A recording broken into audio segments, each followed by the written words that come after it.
ये जो आप तहसील बहरी में आए हैं ज्ञापन देने, किस विषय में देने आए हैं? ये इस विषय में आया कि फुटकर विक्रेता जो 100-200 कट्टे खरीदता है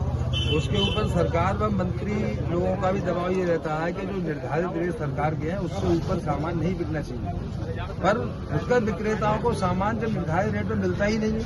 उन्हें रेट से ऊपर तो दिल्ली से बहरी में मिलता है जो हेडक्वार्टर बरेली हमारा, और उसके अलावा भाड़ा मिलता है। फिर साथ में टैगिंग की एक प्रक्रिया 1-2 साल तक लग गई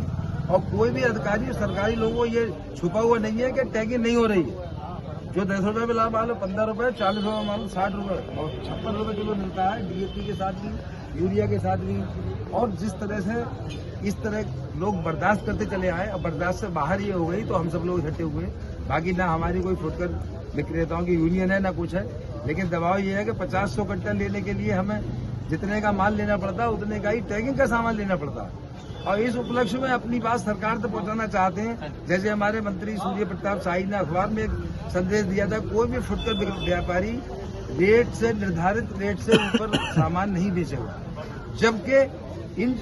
समाचार में इस तरह के जो समाचार पत्र हैं उनमें किसान भी पढ़ता है, जो हमसे मिलने वाले वो भी पढ़ते हैं। जब वो देखते हैं मंत्री जी क्या कह रहे हैं और आप तो सरकार से ऊपर रेट बेच रहे हैं, तो सरकार के ऊपर बेचने के हमारा तो मजबूरी है कि जो डिस्ट्रीब्यूटर हैं उन पर कोई रेट निर्धारित करने का लक्ष्य नहीं है सरकार का। अगर डिस्ट्रीब्यूटर और सरकार मिलकर हमको रेट उचित रेट में माल दिलवाए, वो हम उचित रेट में हमसे बिकवा सकती है। जब हम पर दबाव एफआईआर कराने का, लाइसेंस रद्द कराने का लाइसेंस इस तरह का है, तो सरकार को ये भी ध्यान देना चाहिए कि हमें माल खरीदवाएंगे किस रेट में। जैसे कि उर्वरक,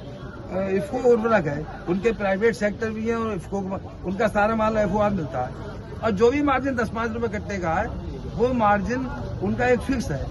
और वो एफओआर माल मिलता है, वो 10 रुपए के मार्जिन बेच भी सकते हैं। पर हम लोग जहाँ हमें रेट से ऊपर तो बहरी हेडक्वार्टर में, बरेली हेडक्वार्टर में माल मिला, फिर भाड़ा दिया, फिर लदाई उतरवाई दी, उसके साथ टैगिंग का सामान दिया। यही अपनी समस्याओं लिख कर हमने ज्ञापन दिया है और सरकार और मंत्री, खाद्य मंत्री हैं हमारे, उनके लिए हम ये ध्यान आकर्षित करना चाहते हैं कि कृपया हमारी इन समस्याओं को, जो काश्तकारी से जुड़ी हुई हैं, हम अपना इन्वेस्टमेंट करते हैं, बैंक का ब्याज भी देते हैं, लिमिट बनवाते हैं, अपनी सरकारी जमीनें, जो जमीन हमारी है वो भी है और सारा माल खरीदते हैं, लेकिन एक सरकार के जो सरकारी अधिकारी हैं उनके यहाँ ऐसा हुआ लगता है कि रेट से ऊपर माल बेच रहा है तो क्यों, तो ऐसे भागते हैं। कुछ कमजोर व्यापारी है जो बेचारे दुकान बंद करके भाग जाते हैं। ये जो आज जो सब लोग इकट्ठा हुए हड़ताल है,